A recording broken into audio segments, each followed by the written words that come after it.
मुकेश त्यागी जी, आपके पास आते हुए सर, जब शलभ मणि जी कह रहे हैं कि एक लकीर है, अच्छा है शेट्टी साहब ने खुद ही कहा कि कुछ रॉटन एप्पल्स हैं, उन्होंने खुद ही कहा कि कुछ लोग ऐसे हैं फिल्म इंडस्ट्री में जो शायद लकीर को बांध जाते हैं, कई लोगों को आहत कर देते हैं, लेकिन एक बड़ा तबका है जिसको लेकर वो चिंतित हैं। कह रहे हैं लेकिन एक लकीर है, उन्हें भी अपनी जिम्मेदारी निभानी पड़ेगी, तभी ये बॉयकॉट वाला जो ब्रिगेड है वो शायद शांत पड़े। आपकी क्या राय है इस पर?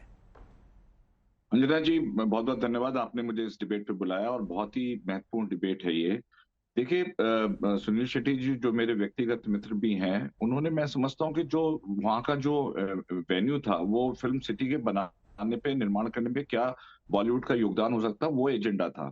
लेकिन उन्होंने बात उठा दी कि सड़े हुए, कहते हैं एक मछली, एक गंदी मछली पूरे तालाब को गंदा कर देती है। मैं समझता हूँ थोड़ा सा विषयांतर करके उन्होंने इस बात की प्रतिक्रिया दी। ऐसा कहा कि जैसे शायद बीजेपी इसके लिए जिम्मेदार है, जो हिंदू बैशिंग फिल्म बन रही है या हिंदू के गॉड के खिलाफ जो उपहास बनाया जा रहा है, तो ये कोई बीजेपी की उत्पत्ति है। तो मैं सबसे पहले बुनियादी तौर से उनसे इस बात पर बिल्कुल मतभेद रखता हूं कि ये कोई बीजेपी का, या ये एक अपने आप स्वतः उठा हुआ एक प्रकार की, जैसे कहते हैं कि पानी एक एक सेकंड में नहीं उबलता, उसमें बहुत टाइम लगता है पानी को उबालने में। तो ये जो उबाल है वो धीरे धीरे आ रहा था और लगातार फिल्म इंडस्ट्री इसका उपयोग कर रही थी। देखिए, फिल्म इंडस्ट्री के अंदर तमाम प्रकार के इन्फ्लुएंसेस होते हैं। एक जमाना था जिसमें दाऊद का भी इसके ऊपर इन्फ्लुएंस हुआ करता था। फिल्म जो है बाहर से, अंडरवर्ल्ड से फंड हुआ करती थी, तो उसमें अपना उसका इन्फ्लुएंस आता था। और फिल्म का क्या है, फिल्म चाहती है कि हम सारे कैचमेंट को कैप्चर कर लें, हिंदू को भी कैप्चर कर लें, क्रिश्चियंस को भी कर लें, मुस्लिम्स को भी कर लें।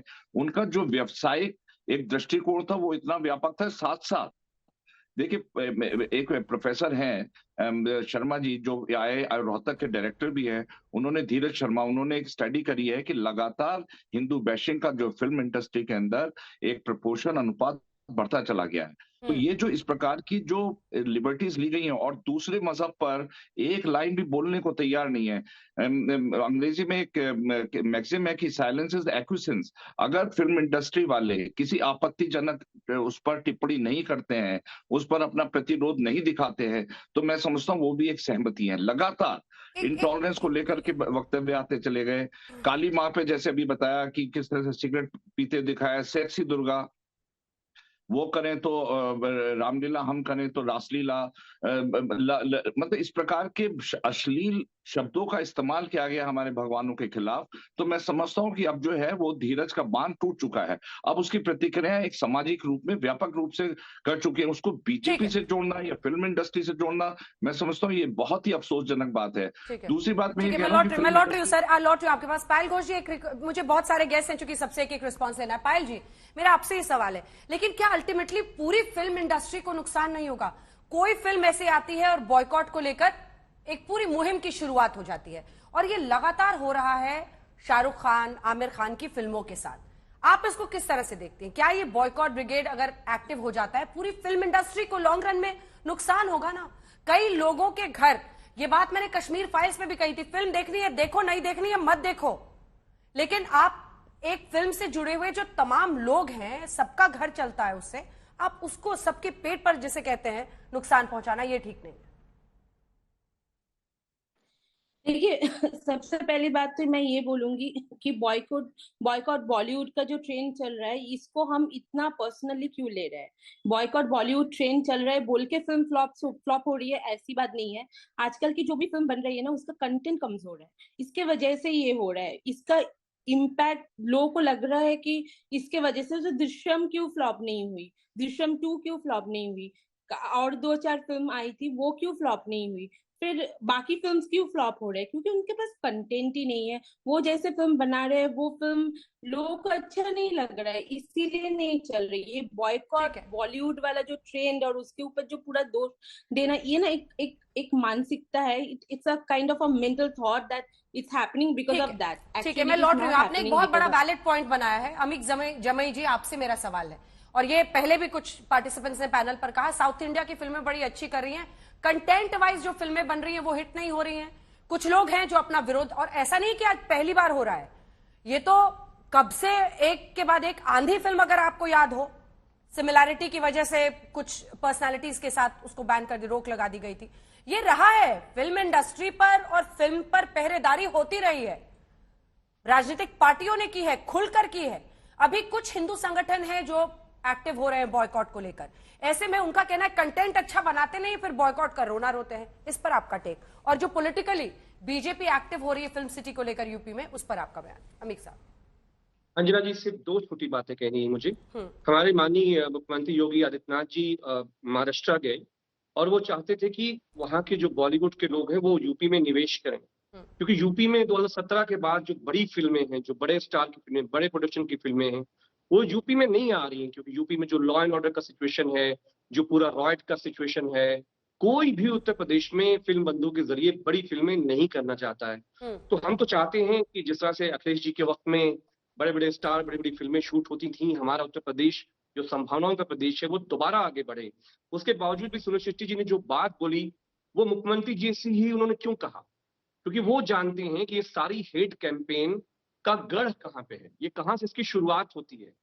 बॉलीवुड को लेकर अंजना जी हमेशा माननीय अखिलेश जी ने, हम सब लोगों ने, आपको हैरत होगी कि आजादी के ठीक बाद नेहरू जी और इंदिरा जी के समय पे जब प्यासा फिल्म बनी, प्यासा फिल्म नेहरू जी के भारत पे थप्पड़ था।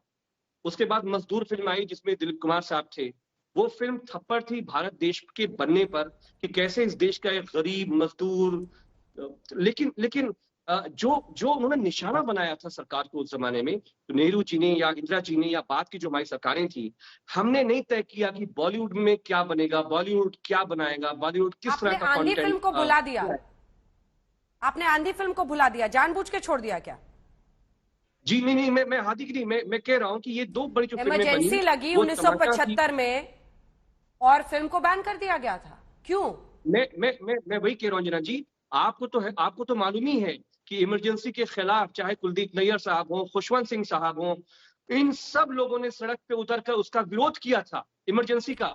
आजकल के पत्रकार तो आप जानती हैं कि हुकूमत के सामने उनकी जुबान नहीं खुलती है। तो मेरा ये कहना है कि शर्लिन चोपड़ा क्या बनाएंगी, वो क्या पहनेंगी, उसका डायलॉग क्या होगा, अमीक जमई साहब, मैंने सोचा नहीं था कि आपको टोकने की जरूरत पड़ेगी, लेकिन आप जिस चैनल पर बैठे हैं वहां पर जैसी बात होती है वैसी ही कही जाती है। तो इस तरह के स्वीपिंग स्टेटमेंट्स आप यहां पर ना देने। अगर आपको ऐसी स्वीपिंग स्टेटमेंट्स देनी है तो दूसरे चैनलों पर जाकर आप दीजिए। आप फिल्मों पर बात करने आए हैं, फिल्मों पर ही बात कीजिए। मेरा सवाल आपसे जो था उसका जवाब मुझे अभी तक नहीं मिला है। मैं तो ये कह रही हूं कि अगर आपको लगता है बीजेपी इसके लिए जिम्मेदार है तो क्या आप लोग भी इसको मुहिम बनाएंगे? क्या समाजवादी पार्टी चाहती है कि इस पूरे मामले में वो भी राजनीतिक रूप से एक्टिविज्म करे, और अगर हाँ तो अभी तक देखा क्यों नहीं? नहीं, हम सिर्फ ये चाहते हैं अंजना जी, हाँ। बॉलीवुड को समाजवादी पार्टी डिक्टेट नहीं करना चाहती है कि पीएमओ से डिक्टेट होगा कि उसकी स्क्रिप्ट कैसी होगी, नागपुर से डिक्टेट होगा कि उसका एक्शन कैसा होगा, पीएमओ की जगह क्या लिखा जाएगा, शहंशाह की जगह क्या लिखा जाएगा। क्या हम इंडिपेंडेंट बॉलीवुड को नहीं छोड़ सकते? ठीक है। मीडिया हाउस पे कब्जा करेंगे, पत्रकार क्या बोले ये पीएमओ से तय होगा, बॉलीवुड में क्या होगा ये पीएमओ से तय होगा। ऐसी सरकारों का हमेशा पतन हुआ है। इंदिरा जी का पतन क्यों हुआ? क्योंकि ये वही काम कर रही थी जो आज की हुकूमत कर रही है। तो हमारा ये कहना है कि हम अपने पतन तो देखिए अमीक जी, ऐसी पार्टियों का भी हो जाता है जो पत्रकारों को 2 बेडरूम वाले घर देते हैं।